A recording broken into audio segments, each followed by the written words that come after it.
Welcome to the hottest movie review on the internet today, the A-List Review. I am your host, the Game Changer, Wes Troop, and it's time to go back to the theater. And in the footsteps of films like Tetris and Air earlier this year, it's another film showing us how one of the items from our past came to be. My review of the 2023 dark comedy BlackBerry, coming up now.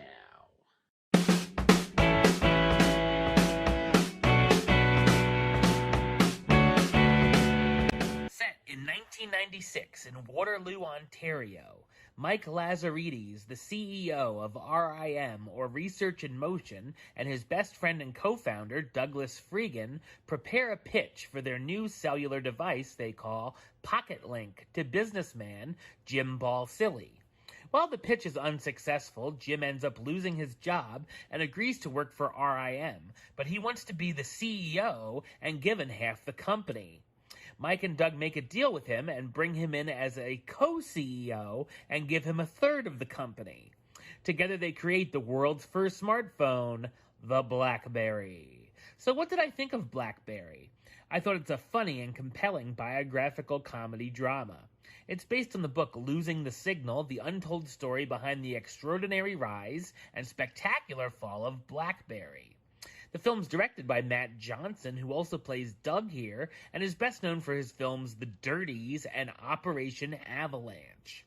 The docudrama style of direction and camera work at times reminded me of an episode of The Office, but that's not necessarily a bad thing.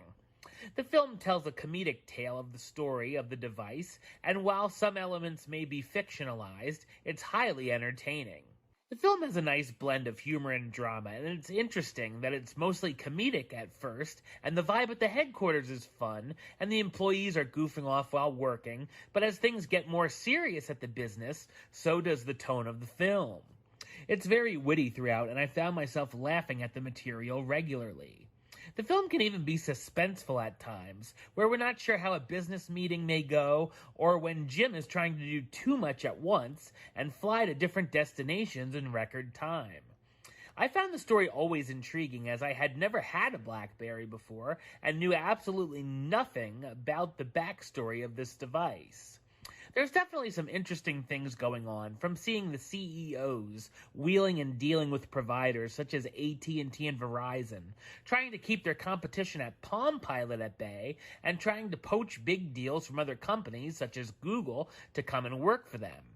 Obviously, we see the highs and lows for the company over this period of time, and the announcement that iPhone had on them, which was a big change as they had to look to compete with that technology.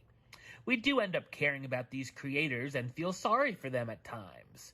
Jim, however, is a fantastic character and reminded me a bit of J.K. Simmons' character in Whiplash, where he could fly off the handle when he feels the need to, and even get so greedy he starts trying to buy a hockey team as a side hustle. I also loved all the bites of nostalgia of that time, from the Ninja Turtles products, or the gang having a movie night watching Raiders of the Lost Ark, and Doug's shirts being horror movie oriented such as They Live. The hairstyles are a mess as well, and I will say I'm not sure if it was intentional or not, but there's some questionable wig work here. Nice performances from the cast, starring Jay Baruchel as Mike Lazaridis, the CEO of the RIM software company, Glenn Howerton as Jim Balsillie, the businessman and shark who becomes the co-CEO of the company, Matt Johnson as Doug Freegan, Mike's best friend and co-founder, not happy the way the company is going at times, Michael Ironside as Charles Purdy, the strict and imposing man Jim appoints as the new COO, and Carrie Elwes as Carl Yankowski, the CEO of Palm, who wants to do a hostile takeover of BlackBerry. BlackBerry is a clever and character-driven story about the once king of cell phones. Number-wise, I'm going to give it an 8 out of 10, which gives it the A-list rating of Do It. And a strong do it at that. Alright, well that's the show. I'll be back with another review very soon. But until then, don't forget to subscribe, like, and comment right here on YouTube. YouTube.com/Westside515. Like the show on Facebook, Facebook.com/WestTruePlaylist. And of course, you can follow me on the Twitter. I think I'm unbanned now. Instagram and Letterboxd at West A List. Until next time, Troop out.